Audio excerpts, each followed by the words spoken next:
We're good now? Okay, cool. All right. Thank you, Martin. Okay, so we have a special guest speaker today, Dante Reynolds, and I'm very happy that he's decided to jump on for this. Just to give you a little bit of background with Dante, he works in Texas. He's the events coordinator for, I believe, two divisions you're running, or two divisions, right? And he started back in 2009. He's over $2 million in career sales. And not only does he coordinate, but he also consults. So a lot of language you may hear him say today is going to sound familiar because he's been coaching me now since September, I want to say, or August. No, August. It was right before the CNE, I think. So I've been coaching with him monthly, well, like twice a month, really. So you're going to hear a lot of similarities there, hopefully, because it means I've been doing my job. He himself personally does about 40 events a year and does 20 service events as well. So he's going to be talking to us today, really about helping us increase our average order size, selling sets. And so you can see, put a whole, stuff. Make sure you copy that quickly. I'll get that for you, or join if you can get that for Martin as well, because he's still in transit. So, but really appreciate you jumping on, Dante. Let's all give him a nice Maple Leaf Division snap. Okay. And we'll have time for some questions afterwards. All right, go ahead, Dante. Perfect. And if you want to go ahead and spotlight me for the recording purposes, that would help as well. And I'm going to go ahead and move my notes around here real quick.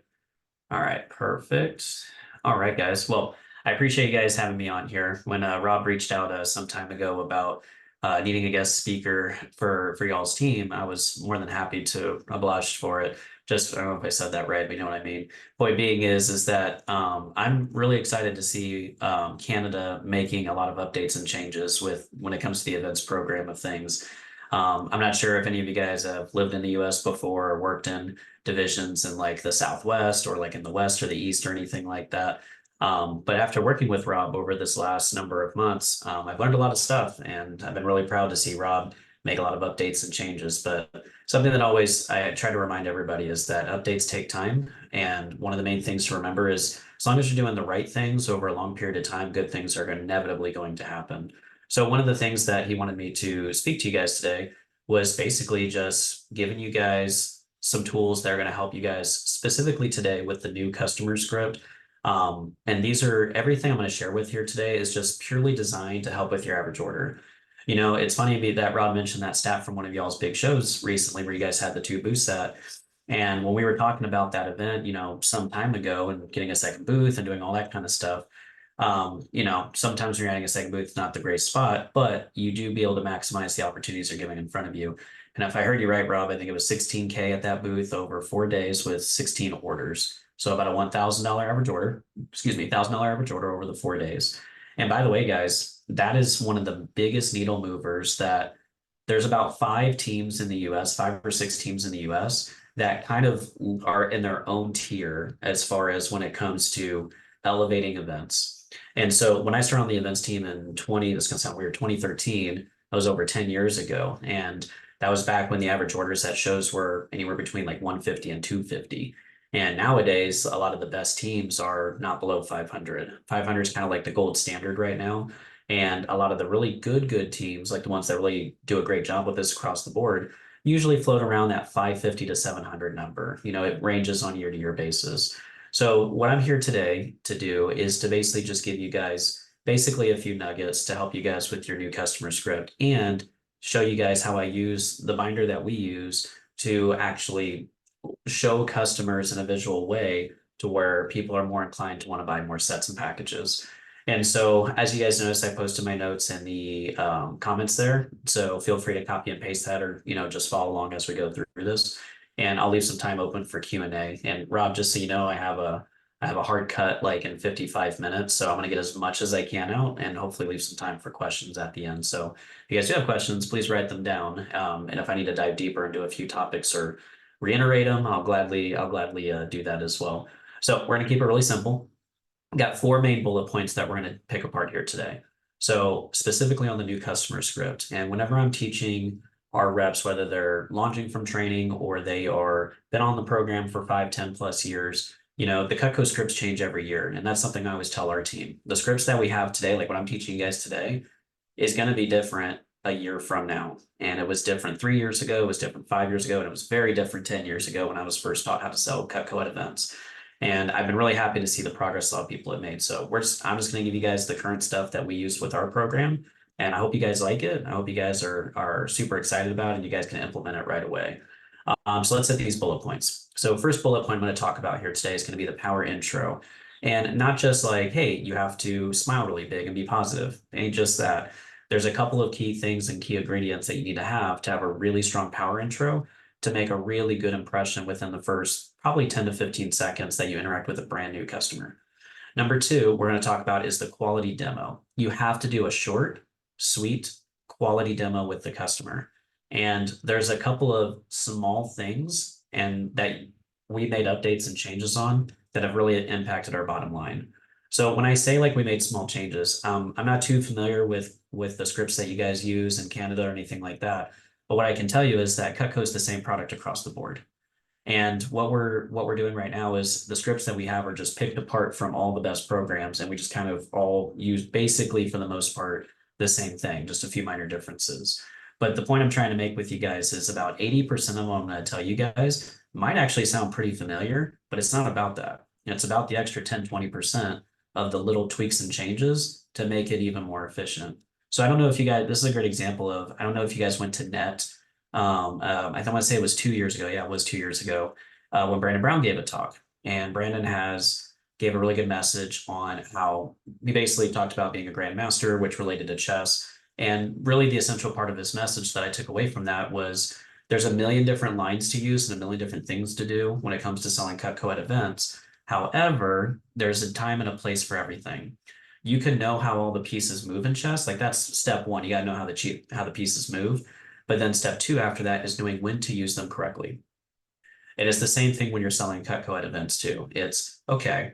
I know the basic premise of selling Cutco. It's a great product. People like it. It's got a great reputation. But a brand new customer who doesn't know anything about us and they're seeing us for the very first time, they may only see us as fancy knives or expensive knives. And the idea of our demo is to basically squash all that and just change their perspective within a very short window. And so we can say everything we've all been taught over the last 5 or 10 years working events, or we can make sure to do the most common best practices for about pretty much 99% of customers. And then all the extra stuff that we learn from conferences, we can use that when it's needed. So we'll talk about quality demo. Third thing here is the names and uses. So when I mean the names and uses, guys, I don't mean like, hey, I'm going to teach you how to be great at selling paring knives. That's not what names and uses is. All of us are here for a reason. I'm not launching you from day 3 of training and you're doing your first demos in your fast start. We've all been around the block.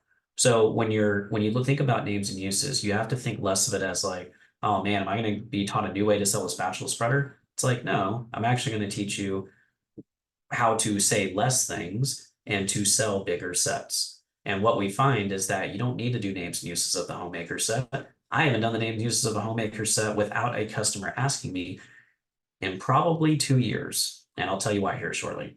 And then the third thing is, or the fourth thing and last thing is going to be closing. And closing really means when it comes to selling these sets the right way. And so I'll get into kind of the nitty gritty of what that means, but it's really not that difficult to sell a signature or an ultimate with steak knives with 2 free gadgets. And really not even really needing to do that, but just putting that as the cherry on top to get the deal closed. So I'm going to kind of dive into this and then we'll, like I said, take the questions. So let's dive into the first one, power intro. Guys, one of the main things that I teach our people right off the rip is that you have to be engaging, but not eager.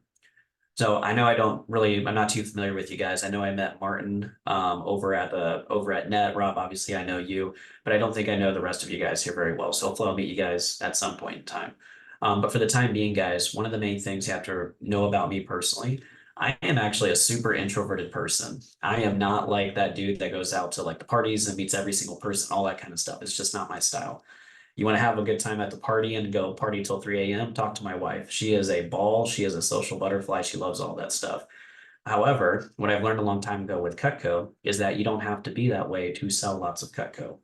What I find is what's more important is to be more engaging, but not being overeager.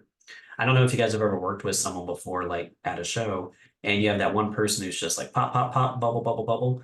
and they're just like really like all over the place with customers. They smile really big, they're very energetic. They make sales, of course, because energy is important.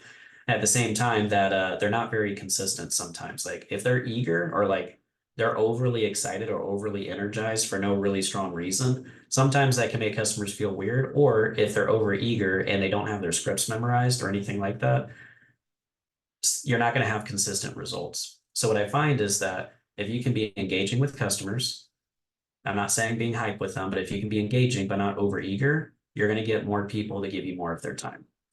So for example, when someone's walking by me, like by the booth and everything, if they look over at the booth or they look at me or anything like that, of course I'm going to smile and say hi to them. I'm going to greet them. I'm going to say something funny, a little one-liner, whatever. But when I bring people over, I'm making sure that I'm not over eager. If you guys have ever worked with someone like that, it's kind of a turn off. Don't do it. Number two thing on power intro, ask questions about their knives early. I think this is something that I'm kind of surprised we weren't taught this often, but as you guys notice in the events, like in the scripts for pretty much all the events programs, I mean, we don't talk about junk knives. I mean, the new reps do, they need to do that kind of stuff because they're in a different environment in a home demo. But in the environment that we're in, we don't have as much time.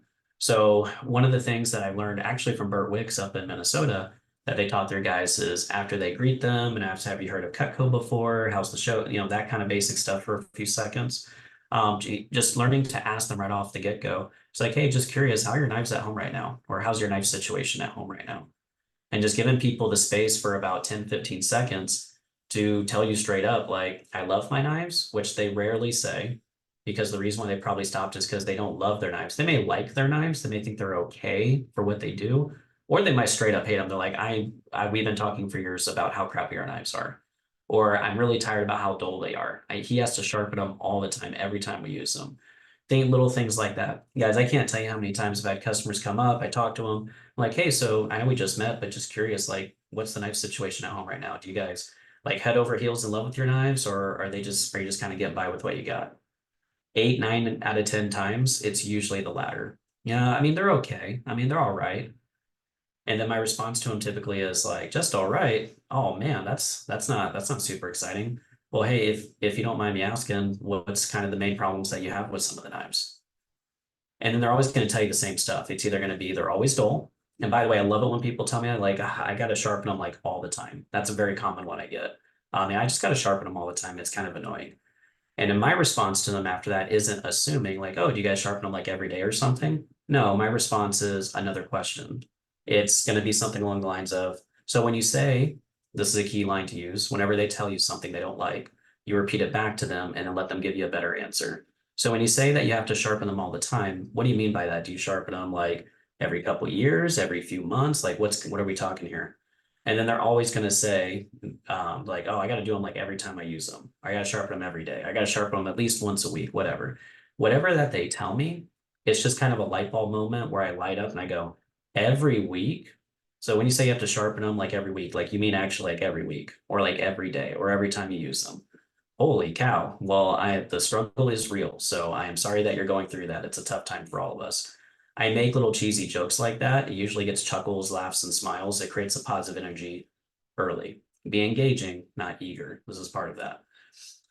If they tell you that, they just always rust all the time. I don't know if you guys live in an area where like there's hard water and stuff, but we have quite a bit of that in Texas. So I get the rust thing pretty often. It's like, oh, they just rust all the time. Just, oh, it just sucks. I can't put them in the dishwasher or whatever.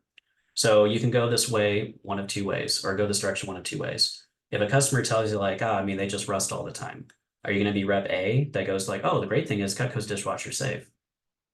It's not a bad thing to respond with, but it's over eager. You can just archive what they're telling you and use this for later, which I'll come back to here in a later point. Or you go option B when you go like, oh, your knives aren't dishwasher safe. The struggle must be real. And just like really emphasize with them and agree with them like, wow, yeah, that sucks. And then what I find is that when people tell me these kinds of things and I get on their side about it, they like double down on it. They're like, I know, right? Like, it's just really, I mean, they look nice and everything, but like the second I put them in the dishwasher, they get like rust and then we have to buy new knives again. I'm just over it. That's a great place for a customer to be because obviously they're going to be more open to buying Cutco here in a minute. So let's go to the next part here of the power intro. Last bullet point of power intro is make them laugh early and often. So again, like I said earlier, guys, I'm not a very like extroverted person, but I've been selling Cutco long enough to where I understand that there's certain jokes that land pretty consistently. So this is one that I came up with a while ago, and I use it pretty much every single time with a married couple. Is that when a couple comes up to me and talk about Cutco and their knives and all that stuff, and as I'm handing them the department store knife and the Cutco knife, I ask them a very simple question. It's like, hey, just curious, who does more of the cooking between you guys? One of them volunteers. It's like, that's awesome. I give them a high five. And then I go and I look at the person that said they don't cook and I give them a high five with a big smile. It's like, congratulations, you married well. And it gets a chuckle like 90% of the time. And they go and they just go, or they just roll their eyes and go, oh my God, that was really cheesy. And I was like, I know, we're pretty sharp here. So never a dull moment. Am I right? I know exactly. So I have a bunch of them, but we don't have time for every single one of them. So the point that I'm trying to make is that I use that for two reasons. Number one is to make them laugh. Number two is to establish who do I actually need to sell on the knives. So most people make the mistake of selling the person who cooks. That is the last person you want to sell to. Why? Because that's the person that's going to want to buy it anyways. The person that is going to be resistant to making the purchase is the one that doesn't use them. So why would you invest more time in the person that does cook when you have the person that's going to give the objection most likely at the end? If you can just talk to them most of the time, not saying ignore the person that cooks. What I'm saying is make sure that the person that doesn't cook gets most of the attention, which 70% of the time is probably going to be the husband. So with that being said, make them laugh early, make them laugh often, use that joke that I just gave you, and now you can also establish who's the person you need to give your focus to. If you can get the person who doesn't cook on board, the rest of it is usually smooth sailing. All good so far? Cool. All right, let's go to the second bullet point. So talking about a quality demo. So here's what I mean by a quality demo, guys. I'm not going to teach you guys how to cut leather. You guys should know how to cut leather at this point, I hope. But the main thing is that there's a couple little changes that you want to make that will get you greater odds at getting success later. First thing is using a steak knife and put the table knife on the block where it belongs. Because here's the reason why. We've all been taught to use the table knife on a leather demo, but if you haven't switched to using a brand new super sexy sharp steak knife, you're missing out on life. Because you have to remember who you're talking to. You're talking to someone who's a new customer who most likely has never seen Cutco, heard Cutco, or used Cutco before. So if you're going to make a strong first impression early and often, a good way to do that is to hand them a freaking knife that actually feels good in their hand, that feels quality, that feels sturdy, that feels strong. So that way, when they grip that brand new steak knife, they're like, oh, and they do this number, that's a good sign. They're feeling it's like quality. I'm saying the table knife is not quality, but if you held a steak knife and a table knife at the same time, night and day. The table knife feels really small, light, and petite, and that's why people say, like, is this plastic? Because it looks and feels like plastic. We know it's not, but that's what a customer thinks. And we don't want someone to be, what's the word I'm looking for? Uh, it's not curious, questionable about the quality early, even though they're wrong. You can't tell them the customer's wrong because then you're just going to create an issue there. So hand them a steak knife, put the table knife in the block, use the steak knife to cut leather. Second thing is you need to save the penny demo for later too. Now, by the way, guys, this is something that I know that a lot of teams still do this, but I cannot stress this enough, how valuable it is to save the penny cutting when you're doing the demo for the bigger sets. You got to do it that way because you're going to wow them with the steak knife. Why do we do the penny demo early? To capture their attention. It's the best demo that we do.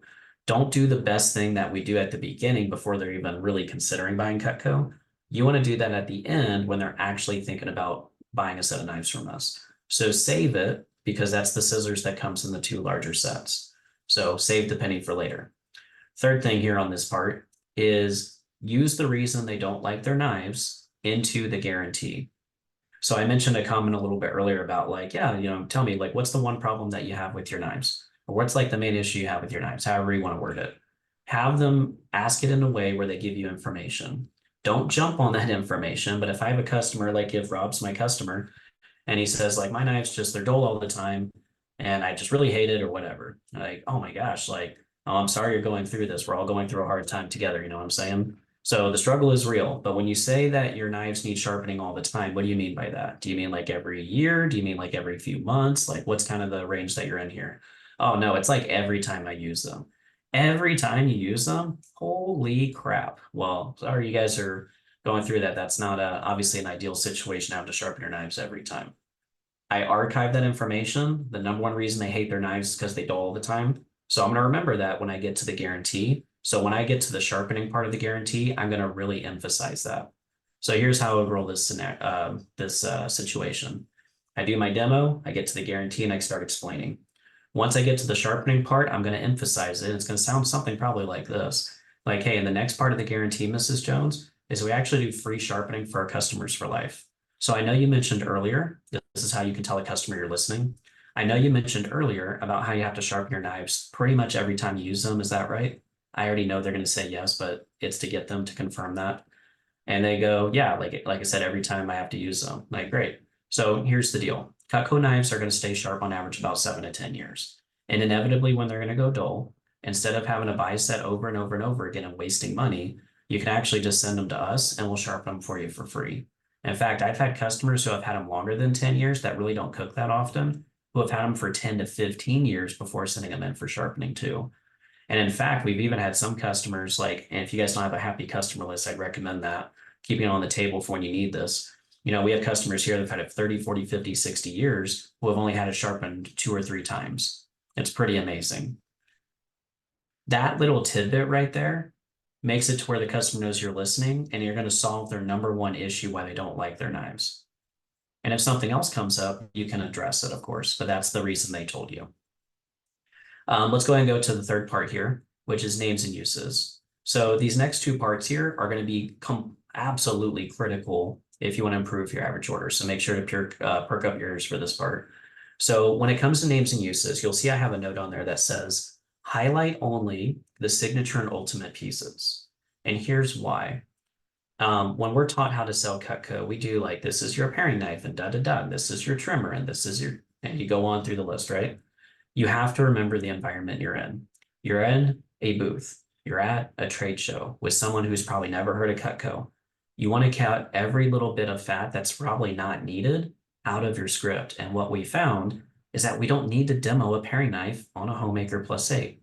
We don't need to demo a Petite Chef. We don't need to demo a bread knife.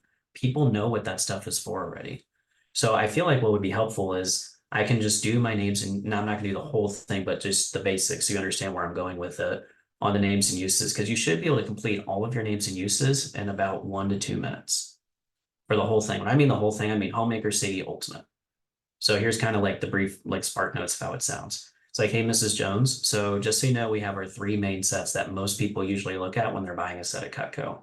So the first one here is going to be our basic set. Now our basic set here, it's pretty straightforward.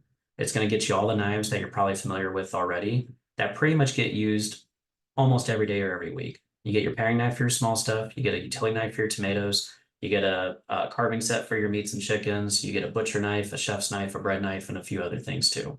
It also comes with 8 of our small table steak knives, or you can upgrade them to the big ones, but I'll talk about that later. And it comes in a nice block to keep everything in one spot. That's how I explain the Homemaker Plus 8. And I saw a lot of Homemaker sets as is. So the reason why I'm doing that is because, and you know, Bert actually told me this too. This was probably about 3 years ago. When he was on a run, him and Seth Kinsler were on a run of selling ultimates that year. They just sold so many freaking ultimates. And I was like, dude, what the heck, man? Like, how are you getting this? I can sell Siggies and Homemakers, but I pop an ultimate, you know, here and there.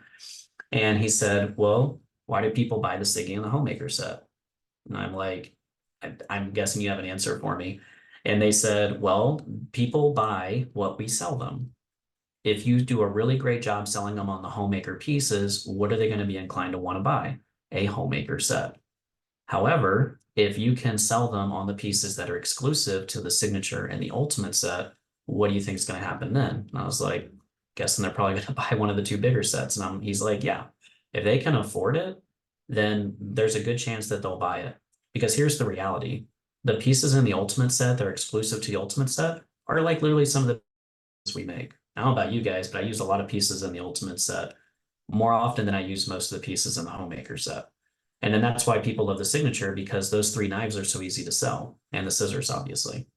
So the point I'm trying to make is that based on the scripts that we use, we minimize the Homemaker, we double down on the Siggy and the Ultimate exclusive pieces, and those are the only ones that we actually show the customer. Like literally, we don't have the homemaker. Well, some people have the homemaker pieces laid out, but the idea is that whether you have a no knife display or like a full knife display or whatever, the point being is that the pieces that you want them to be interested in need to be the pieces that come in the bigger sets. Because why would they buy a bigger set if you don't sell them on those pieces? Otherwise, they're just going to look at it and say, I would never use those knives, that many knives. So with that being said, this is when you save the scissors. So I do the knife demo, I go through the main pieces in the bigger sets, and then comes out the bad boy scissors. So I'm like, oh, by the way, I forgot to show you something. Do you guys ever use scissors around the house? Oh, all the time. Great. So this is actually one of our best things that Cutco makes, and it's one of our most popular things that people buy. In fact, a lot of people have 2 or 3 of these in their house or in their set just because of how often they get used. So I take out the scissors, I do the penny demo, and you have to remember, I just went through a guarantee. I just went through so much information with them. The last thing I want them to remember is me cutting a penny, because like I said earlier, it's the best demo that we make. Best demo we do. Get their excitement high, and then I casually just laid on the table next to the knives I just showed them, said, the great thing is the scissors, they actually come in the 2 larger sets that we make. And that's all I say. And all the customer's gonna be thinking is, well, I really want the scissors. I like a few of these pieces. I wonder how much this stuff's gonna cost me. Which brings me to the next point here, which is explain pricing. They're going to pick one of the 3 main sets. Half the time or more, they should pick a signature and ultimate to start. Doesn't mean that they can afford the big set, but that's not the point right now. The point is that you want them to start there, because like we all know, the higher you start, the higher you finish. Fair enough. So when I'm explaining pricing, I'm going to go ahead and share, if you give me co-host abilities, Rob, I'm going to share my screen. So I don't know if you guys have seen this before, but I'm basically just going to show you the binder that we use. And I'm just going to treat this like me explaining it to a customer. Because one of the things I've worked on really hard with our team over the last year is learning how to explain pricing the right way. And so I'll highlight a couple things here. I'll share screen. Perfect. Alrighty. Cool. Alrighty. So you guys should be able to see all this. And so when I'm going through and I'm explaining pricing, if I'm working with a brand new customer, one of the things I always make sure to remember is I always highlight the kitchen, because I need to set the tone for what to expect on pricing. And then the second reason is you never know when you get lucky. Here's what you don't do. You don't say no one buys this, or you gotta say, oh, listen, like, every once in a while someone gets this. No, it's okay to actually show someone it. I know our pricing is going to be different because US, Canada, and that whole thing. But the main thing is that I want you to remember, as we're going through this, there's a reason behind it. So when I show them the Cutco is in a binder, so these are like side by side so they can see everything. Cool. So now, by the way, remind me, you guys said you guys haven't heard of Cutco before. It's like a first time thing. It is? Okay, cool. Now, just curious, have you guys ever priced really, really good knives before? And most of the time they're going to say no. I was like, okay, cool. Well, as you can imagine, this stuff isn't cheap. Like Cutco's an investment, it's expensive, but it is a one-time thing. And the reason why people really like Cutco is because you just rip the Band-Aid, you get pretty much everything American made. Everything's going to have a forever guarantee. And you're going to get best in class quality and service with it too. So yes, it's expensive, but the pros outweigh the cons for sure.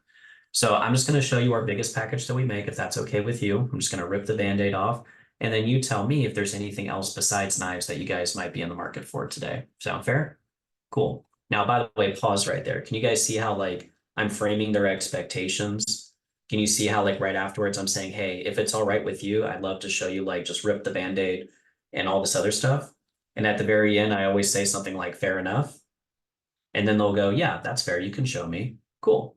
And then I just smack them with the kitchen.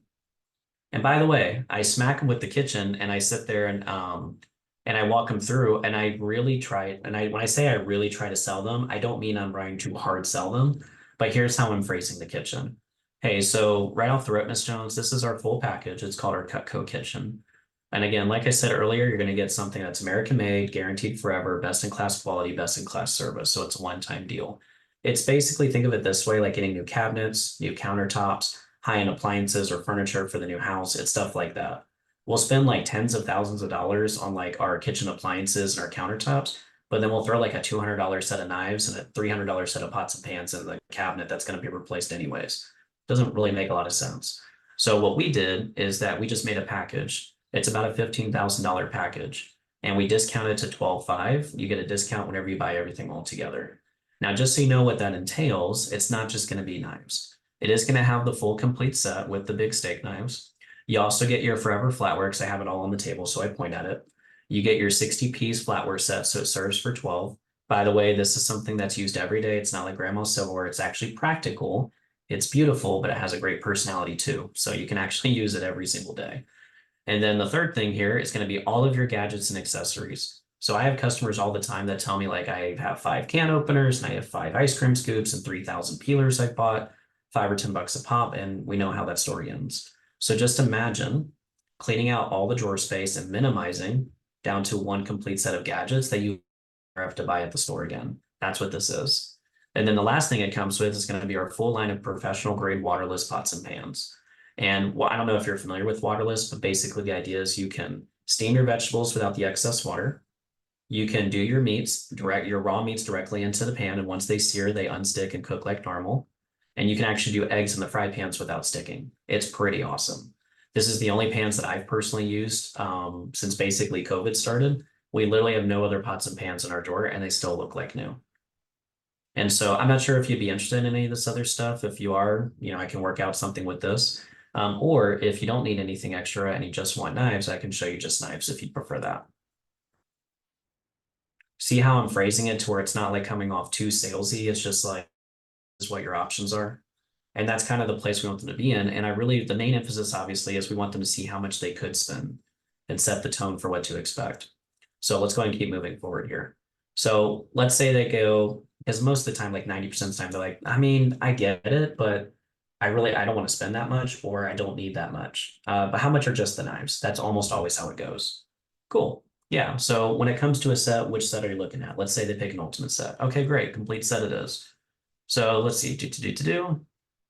Okay. So with this one here, this is going to be the complete set. And so with the complete set, this is basically how pricing works. So if you were to buy a Cutco from scratch and do it piece by piece, you'll spend about $4,400 to buy everything. Now, the great thing is that whenever you buy things as a set or like as a package deal, Cutco discounts it by about $750. And so that's just a discount for buying it all together. Now, what we do on top of that is Cutco actually Cutco actually splits the discount over 5 monthly payments, and we don't do interest on it. So, for example, Ms. Jones, whenever someone buys like a vehicle, you have to finance it, do a credit check, 72 months, all that kind of wacky stuff with it. With Cutco, it's 5 months, no interest, no financing, same as cash. So we just take that total, we add tax, divide by 5. Pretty straightforward. So this is actually not what you're responsible for today. All of our customers pay today is only $740 plus the tax. So the way that works is that that's what shows up on your card. We ship you the whole set up front. So it's not like layaway where you have to pay it off first and then get it. It's the other way.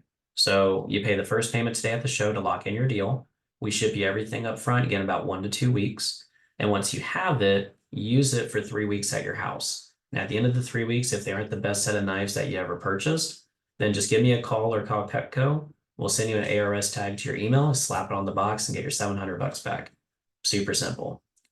Now, the reason why we do that is because Cutco is literally the #1 sold brand of kitchen knives in the United States. So the reason why we do that especially is because we have very much confidence that once people have it, can you imagine how many people actually send it back? And then they usually grin and go, I'm guessing nobody. I'm like, not nobody, no one's perfect. But usually it's like 1 out of 100 of these orders usually ends up going back. That means 99% of people love their Cutco and it's the best knives they ever purchase. So it's just a personal guarantee we do towards you for being a new customer. Now I know it's a lot of words, but I assume everyone's following so far. Okay, cool. So the next thing here is on the closing part. So I did the build up the pre-made discount, emphasize the 5 pay and use the trial close. The next part here is sell the free stuff, which is the boards and the sharpener. Oh my goodness, how many times people have like overlooked selling the cutting boards and the sharpener astounds me. Now, granted, I didn't learn this until a few years ago, so I understand what it was like. We never emphasize the fact that a customer gets a built-in discount and free stuff right off the get-go. If we just process an Ultimate with steak knives into the app, it's already discounted, already gets free stuff, and we get full CPO. But we never tell customers that. We just go, yeah, the complete set's $3,700. You can do it on 5 payments, $740 a month plus tax. Customer doesn't know that this set costs actually $4,400. No, they don't know that. You need to educate them. Hey, this is what it goes for when you buy it all pieced out. The cool is when you buy it as a set or like as a package deal, Cutco discounts it to 3,700. By the way, guys, notice I'm not saying like here at the show we sell it for this and it's the same price as if they get from cutco.com. We don't say that because that's misleading. So the idea is you just got to tweak your language a little bit. So we'll come back to the here at the show specials, but for the time being, you'll notice I say this is what it goes for when it's pieced out. This is what it goes for. Let me pull my cursor over. This is what it goes for whenever you buy it as a set or like as a package deal. Cutco discounts it, and then we let that discount go over 5 months. So all that part is very straightforward. So that way, if you ever run into a situation where someone looks on cutco.com after the show, oh my God, it's the same price. What the heck? What did Rob do to me? So the point being is you want to use your language the right way. Okay. So let's go and get to the selling the free stuff. Here's how I sell the cutting boards and sharpener. You demo the boards, you demo the sharpener, you got to get them excited about that. So Mrs. Jones, I'm sure you have a ton of cutting boards at the house. It's just like knives. Everyone has knives before they buy Cutco. It'd be weird if you didn't. So what's nice about the cutting boards is that they have a couple of features to them. So first thing, and I grab like a brand new cutting board. You have to have at least one cutting board, guys, that is not used for demos. It doesn't get touched, doesn't get used. It's purely just for showmanship to like hand to a customer. It looks super sexy. Just like when you're getting a car off the car lot, they shine it, buff it, make it look super nice. Even though it's a used car, you need to make sure your cutting board looks great. Okay. So hand them the cutting board, just mention the highlights. It's polypropylene material, it's heavy duty plastic, keep your edges sharper longer, da da da da da. Feet on the bottom, mode on the outside, that whole thing. Now, here's a really good question to ask after you demo the cutting boards is this. This is how you can tell if they're paying attention. Like, hey, so Miss Jones, ooh, excuse me. So Mrs. Jones, so after a number of years, this is eventually going to get cut up and like stained and all this kind of stuff with it. But it is Cutco. So as you can probably imagine, once it gets all dirty, you can send it back to the factory and guess what Cutco will do for you? And then the customer is going to typically respond almost every time, like, send me a new one. And then when they do that, I smile really big. I give them a high five and be like, oh, you're so sharp. There you go. And I give them a high five and they go, oh my God, that was terrible. And I'm like, I know, but buying knives should be a fun experience, or just buying things in general should be a fun experience. So it's a way for me to get them to laugh and enjoy the interaction. But at the same time, it's also a way for me to tell if they're actually listening to me or not. It's not often, but every once in a while I get someone that I ask them that question. They're kind of like deer in headlights. They're like, I don't know. I'm like, it's like you get a new one. And they're like, oh, really? I'm like, yeah. So that guarantee I was telling you about a little bit earlier with the knives, we do the same thing with everything. So that means when this cutting board gets messed up, send it back. Cutco will give you a brand new one for free. Holy cow, I didn't know that. And I'm like, I didn't pay attention. But the idea is that you want to make sure that that's a quality question to ask them. Sell them on the sharpener. You want to call it the emergency sharpener. That's the most common way to do it now. Don't need to be used every day, but for your paring knife and your chef's knife, once every like 6 months, a year or two, or whatever, pull it through. And by the way, I actually demoed the sharpener. Like I demo it for them. And I'm going to stop sharing my screen here real quick so we don't need that anymore. But I demoed the sharpener for them. So I was like, hey, Ms. Jones, this is going to come with it. Now, as you remember, the Cutco knives stay sharp for a very long time. So you're not going to need to use this every day. Ooh, excuse me, but you need to take out the sharpener and you take out a chef's knife or a paring knife from your set, guys, and actually show them how to use it. So I take out a knife, I hold it down, I say, most people do it like this, and I want to do it. You want to angle it downwards towards the cutting board, put down pressure, pull it back, and it will grind the steel right off the knives themselves. And then I show them how it grinds the steel off. And you'll just see their eyes light up. I'm like, holy cow, it's a good sharpener. I know, right? Again, I'm selling them the free stuff. They don't know it comes for free. I'm selling it to them. And what I mean by selling it means they're not like, buying it. But the point being is they don't know it comes with it for free yet. So now that they like the cutting boards, now that they like the sharpener, that's when I throw the cherry on top of saying, hey, and by the way, just so you know, whenever you buy a set like this, Cutco actually includes these items for free with it. It's just like as a bonus thank you for actually buying the set. So you get a discount, you can split the discount over 5 payments, and they also give you the cutting boards and the sharpener for free. Guys, if I'm a brand new customer and I hear all that, I'm just like, that actually sounds pretty good. And you haven't even bonused anything yet. So now you have all the wiggle room in the world to do what you need to do to make the sale made. And we've all been there before. So the last nugget I have here for you before you open Q&A is to create urgency with extra freebies. So this is a line I learned from Josh. I'm very fortunate to have Josh Muller in our local division. I don't know if Rob mentioned it. So I'm coordinator of the Lone Star division and also the Gulf Coast division. Basically, it's West, Central, and East Texas, spread over 2 divisions. Josh Mueller is part of the Lone Star division. And so we get a lot of good nuggets and up-to-date stuff from him. And a line that Josh taught me a little bit ago was right before he asks for the order or like gets the customer to commit or not, is after he explains all this, he follows up by saying, hey, so just out of curiosity, if you were to, just so you know, we're actually doing a couple of deals for I'm doing some deals for my customers on this set at the show today. I don't know if you'd be open to it, but if you're open to getting this set while you're here, can I show you some of the specials I'm running right now? And that's like a really soft way of basically the customer telling you if they're actually interested or not. Because you'll have customers really go one of a couple different directions. First one is they go, yeah, sure. What kind of deals do you have? That's them telling you, I'm actually considering buying this right now. Or they're going to go like, no, that's okay. You don't have to show us that. I mean, that's a lot of money for knives. I don't really know. Now you can switch gears and go into drop down objections, things like that. Okay. Or they could just pause. I've had customers do that before, where they just kind of pause and then they look at their spouse and their spouse looks at them and they don't really know what to do. And if there's not really a decision to be made after like 5 or 10 seconds or so, then it's okay to step in and go, hey, so just out of curiosity, is this set, oh, excuse me, if you were to get, hypothetically speaking, if you were to get a set of knives today, is this about the size set that you would want?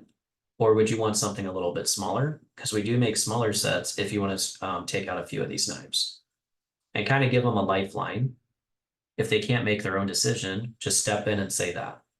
And then sometimes they'll go like, no, no, no, it's not that. I think we would use all the knives. It's just, man, that's a lot of money. I don't know if we can do that right now. Okay, perfect. Now you can switch gears and you can focus on handling the money objection. Or they'll go like, yeah, they're great knives. I just don't think I'm going to use that many knives. I really just don't cook that often.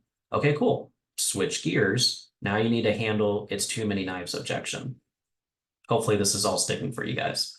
But the point being is that they're either going to say yes, they're going to say no, or they're going to give you another reason why they can't do it, or they're not thinking about that set. So I don't care personally, as long as I'm showing an ultimate set to most customers, it's a great starting place to be in.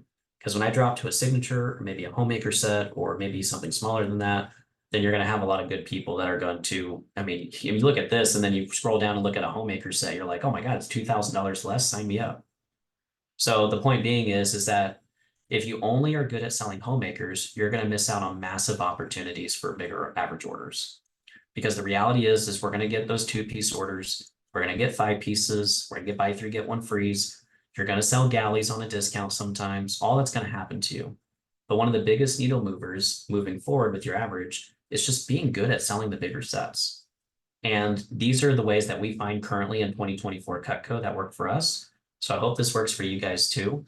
And if you guys have any questions or want me to highlight something a little bit more deeper, I'm here for you guys for like the next 15, 20 minutes or so. So I'm all ears, but that's what I got for you guys.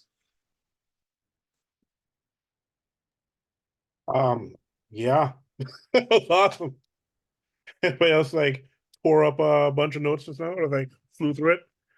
I have all my notes on the agenda, guys, so I'll send it to you afterwards too. But yeah, let's questions before we kind of get into anything else here. Carl. Hey, thanks, Dante, for that talk. Yep. You kind of hovered over the trial close. So what kind of what kind of questions do you ask for your trial close? Kind of curious. Yeah, valid. So the trial close, this is something I learned from Curtis Hughes, and I worked with him a few years ago and I watched him doing it with everybody, and it's very effective. We never really emphasize the 15-day money back guarantee, which is basically 3 weeks. It's 15 business days.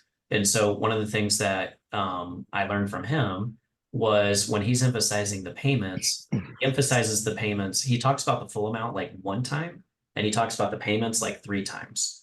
And he definitely hits hard on the trial close. So I'll kind of just run through it again. So the cool thing is, Miss Jones, when you buy it as a package, like as a set, Cutco discounts it to $3,700. Now, what's cool is on top of that, Cutco lets us split over 5 payments, and we don't charge interest for that. So we take the total, to add tax, divide by 5, super simple. And so the great thing is that this is not what people are responsible for today. And I'll point out the full amount. This is actually all our customers pay today at the show. They do $740 plus tax on their card. The way that works is that we ship you the whole set up front, so you get about 1 to 2 weeks. Once you receive it, You can cut with them, dishwash them, beat them up, do whatever you want with the knives. If they aren't the best set of knives you ever purchased, just give us a call and we'll send you an ARS tag to your email. You can slap it on the box and send it back if you like. But the reason why we do that is because we're very confident that once people have it, they can use it for 3 weeks. And there's 99.99% of the time it's gonna be the best knives they ever purchase. So it's just a guarantee that we give you when you're making a purchase today, especially as a new customer who has never seen Cutco before. But we've been around 75 years at this point. We feel very confident in what we do. Okay, thanks. I guess when I saw trial, I thought it was like a soft close, but it's really just like they're talking about the trial, like the 5 months. Okay, thanks. Yeah, for sure. A quick question. Well, one quick one and one more, I guess, extended one. Just I know we've talked about it, but I guess it's for the group. What's your thoughts on food cutting? I might surprise some of you guys here.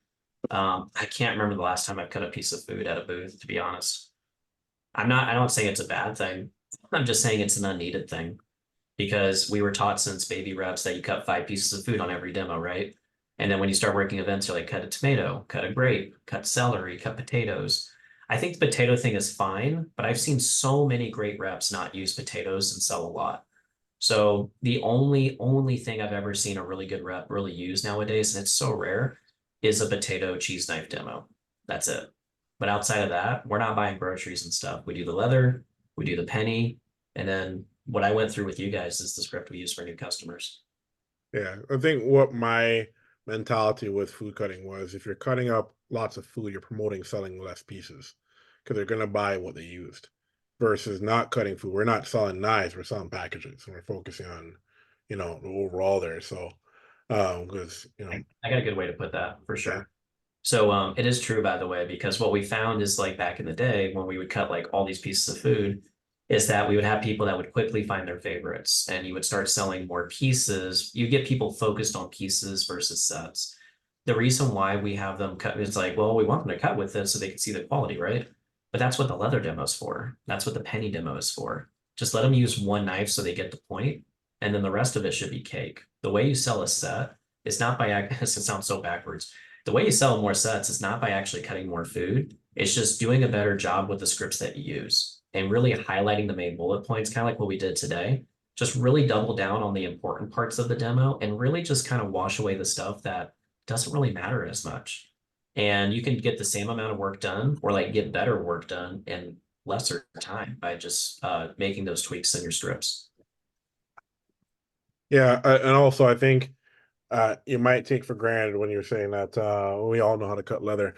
One big discussion we had at our CSP retreat last week was that we might not be cutting enough leather. We're cutting, but we're just doing like one, maybe two, like that's it. We're not really diving into like, let's try this. And before I was doing that, but then now I'm like, since we've been on a new script, I've been cutting less of it. I'm like, no, I got to put that back in, right? Because I was trying to sell them before it. So, my other question was on your display. So you obviously have your blocks, but then what knives do you have out as far, and how do you like set up with them? Yeah, very good question. So let me hit the leather part first, really brief, and then I can do the display thing. You're right, I shouldn't make assumptions about leather cutting. So here's how we cut leather. So we hand them a department store knife, not a junk knife, department store knife, like something that looks good, feels good, and cuts decent. So hand them the knife, and I go, hey, Miss Jones, so I'm gonna go ahead and show you a department store knife. This is in Cutco, just so you kind of get the idea. I hand them the knife and I tell them to hold it steady. So go and take this knife, hold it nice and steady, don't let it move, okay? I take the leather and they're holding it like this, and I go back and forth and I move it up until it's done cutting. We used to be taught where like, oh, hold the leather and let them cut. And most people do it right, but some people mess it up and it's not very impressive when they mess it up. And so we want to take that chance out of the equation, minimize risk basically. That's why you get a same effect if you just have them hold it and then take the leather and then just go up straight through it. Now I don't have people messing up because I'm in control of the demo versus them doing the demo. And then we have the Cutco knife and they do the same thing. I just pull up and then it cuts right through. It's pretty impressive. So that's Oh, we've been doing it. That's what you guys been doing. Yeah, but I used to always, after that they're in shock, is put them in more. I take the two strips because we've cut twice. Now put them together. Hey, do it one more time. Let's double it. Oh, sure, we do that. Yeah. One more time, and so we always joke say, "Hey, don't cut my fingers, even though I have insurance, right?" So, so we do it 4 times, but I haven't been doing the second and third cut. I've only been doing I guess the, the one. So yeah, we do 1, 2, 4. So one piece and then double it, two Yeah, pieces and then double it again for yeah. I 4. haven't been doing the 2 and 4. I've just been doing the one ever since we got on the new script. Gotcha. Okay, makes sense. And then you have the So display. and then as far as the display, I mean currently right now I've changed my display over the last few years to just kind of see what I like best.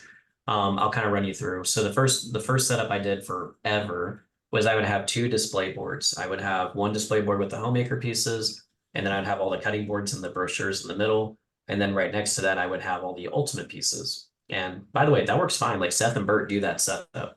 Curtis has 3 boards. Curtis literally has every knife out, and he sells. Obviously, Curtis is really good at what he does. And then you have like other people who are really great at what they do, like what am I thinking? Like Brandon and some of those guys who have like no knives out, or like Matt Foss who has like no knives out, and that works for them.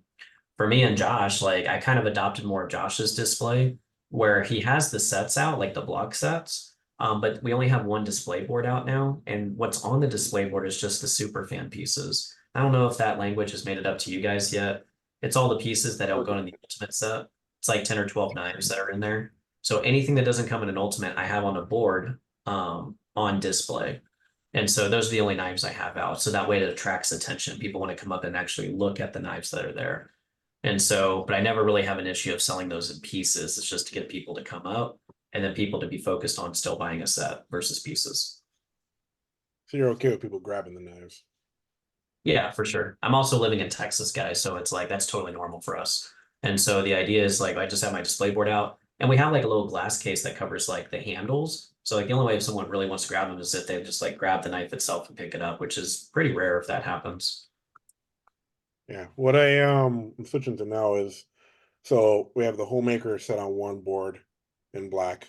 I just got the signature pieces in red, and then the rest of the ultimate in white. So then it's just easy for me to go, basic set is the black set here, the complete set, the family set is the black plus the red, and the complete is all 3. That's what I'm working on now. Yeah, I think that's fine. And I don't think it's a make or break on your display, but I think it's totally fine. You just need to find what works for you guys. So and be cautious about the phrasing of what works for you, because what might work for you now will only get you so far. As long as you're open to updating and changing how you do things based on like best practices, then that's all that really matters. Like I could have stayed where I was and just like have homemaker pieces out and keep getting the results that I got. But then what I found is that when I made updates and changes, it was an adjustment at first, but then I started realizing if someone really wants to see a trimmer, I can pull the trimmer out of the block and show it to them. Someone really wants to see a spatula spreader, I can pull that out of the block and put it back. So you're not losing anything. You're just getting people to be focused on bigger things. Yeah, I just want less clutter on the table. Yeah, you Less gotta flea be market. careful. Hey Rob, can I jump in real Yeah, quick? go ahead. I was wondering how come you haven't asked the question yet. All I right. was working on patience. I dominated the last call, so I said, figure I'll just No, go for it. Go for it, bro. Dante, well done. If I could hit the fire button on the remote here, I would. I'm just in the car. Well done, my friend. Okay, so real quick, 2 questions. How do you deal with I don't have enough counter space for the block? That is coming up a lot, and obviously you need that deal with that. And then let me see. I had a second question for you. Can you go over how you pitch the items for the ultimate and the signature? I was having a discussion with my wife Joanna actually this morning. She's like, somebody's got to help me with how to sell a Hardy slicer because she grew up in the homemaker age. So could you go over that objection about the blocks counter space, and also could you walk us through a little bit of the pieces to sell the sets, how you describe them to customers? And yeah, I'd love to hear that. Yeah, valid questions. So on the block, first thing, if someone's main objection is countertop space, I'm gonna be honest with you, like I haven't found a great way to overcome that objection. What I have found though is that when I run across an objection that I know I can solve pretty easy, I just say yes. So what I mean by that is that if a customer, I had a guy 2 weeks ago at a show, super money guy, told me he never cooks. He just wants good knives. We do the demo. He buys a Siggy. And like, as we're going through the closing process, he goes, hey, before you go any further, do I have to buy this set with the block? And I go, I mean, yeah, it comes with the block. I'm like, are you asking for a specific reason? And he says, I just really don't have a lot of countertop space and I really just want them in the drawer. I'm like, oh, then what most people do in that situation, that's an easy fix. What we can do is just buy the set as is. I'll throw in a couple of free trays for you. And then once you get your set all together, just give me a call and I'll give you the address to send the block to me. I'll just swap it out for you, no extra cost. But if you want to buy this without the block, it's going to cost more to break it up. So it's literally bigger Getting the stuff. to buy the set as is, and then literally throw the block in the trash can is cheaper than buying it without the block. And when you explain it to them that way, they're like, oh, okay, yeah, that kind of makes sense. So I just tell them, yes, we can fix that. If it's something I know we can fix, I just go, yeah, we can do that. Yeah, we can do that. Yeah, we can do that. And I don't overcomplicate it. So as far as like countertop space specifically, I just tell them like, oh man, this is a really big block for my countertop. I don't have a space for it. Like, oh, if that's all you're worried about, that's not a big deal. And they go, really? Why is that? And I'm like, I mean, I'll just throw in a couple of free trays. If you want to keep them in the drawer, I'll throw in some sheaths or some trays, whatever you prefer. And we'll just throw them into the drawer for you. Just buy the set as is so you get your discount. And then you'll just send me the block once you get your stuff. Oh, okay. Well, I really appreciate that. That's usually the response that I get. So very, very minor objection, but it does come up sometimes for sure. The main thing is too, so you mentioned like the pieces in the ultimate. Let me highlight a couple, basically run through them really quick. So when it comes to this, let me just do the Siggy and the ultimate. It'll be pretty quick.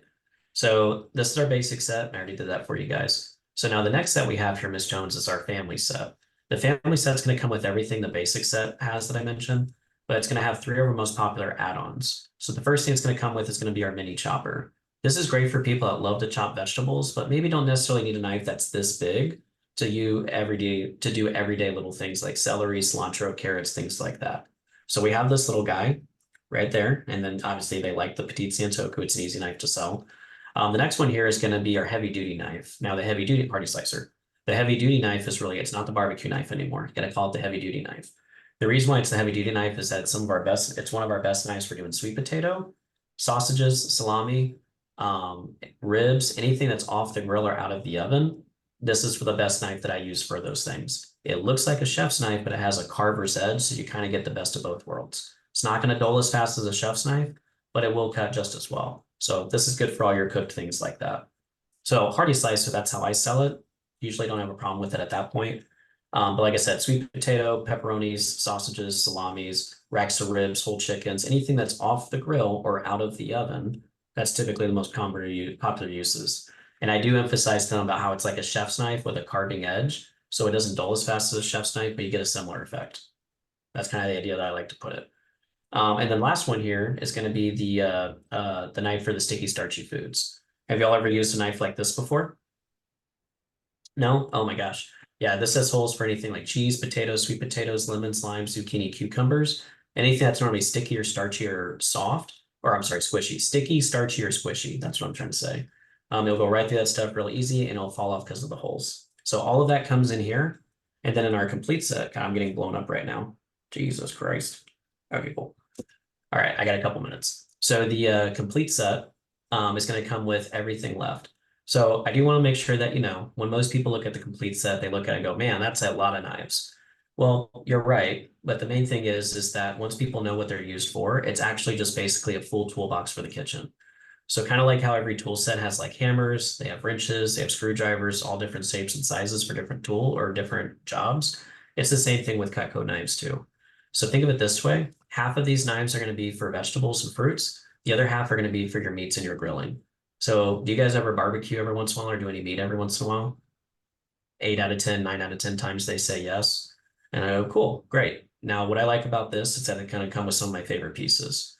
So the first one's going to be the large paring knife. It's an easy one to use just because a lot of people have the little paring knife for the air, but it's a little too short. I literally say it like that. It's a little too short to use on things like apples and oranges and grapefruits on the cutting board. So we make a long paring knife for people that like paring knives.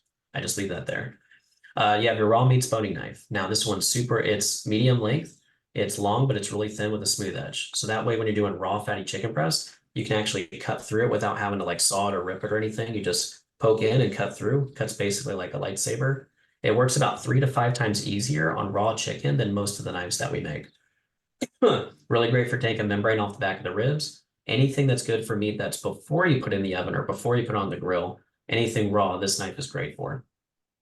Now, the next two that we have here is going to be your veggie cleaver and your meat cleaver. Veggie cleaver is good because it's thick at the top, thin at the bottom. So if you ever do squash every once in a while, you can actually cut into it and split it all with one knife. The cleaver is great because it's pretty straightforward. It'll do anything with big bones, frozen meat. It'll just go right through it. It's basically a chef's knife on steroids, super great knife. And then the last one we have here is going to be our thin slicer. Now, guys, just so you all know, I don't really talk about the salmon knife because it doesn't need a whole lot. All you have to do is just show them the Jason Jeffrey video, which is just search Jason Jeffrey thin slicer on YouTube and save that video. You want to sell more salmon knives? Just show them that video. Started exactly at the 1 minute mark where he finishes like bending it, and then walk them through how he does the watermelon. Yeah, so you'll see here that it's really flexible. It's originally built as a fillet salmon type knife. So it's really long like a bread knife and thin like a flail. So you'll see he cuts right down the center and then he cuts it. And they usually are, wowed by that. And then he'll take a half, he'll get individual cuts, and then he'll take one piece. So what's nice is, and this takes a little bit of practice, but you'll see how he's like bending it. And then he'll just fillet the watermelon off the rind just like so. And you just let them watch him do it. And they're usually amazed. If they don't buy anything, a salmon knife is usually a pretty easy sell. Or people will sometimes consider buying an ultimate because it comes with that knife. So after I showed them the salmon video or the salmon knife video, at that point, it's all about just if they feel like they're going to want the knives, they're probably going to buy or not buy. They're probably going to at least look at an ultimate set, and then we'll talk about buying after. So hopefully that kind of made sense. But if I was with a customer, it usually takes me about 1 to 2 minutes to get through all of that with one person.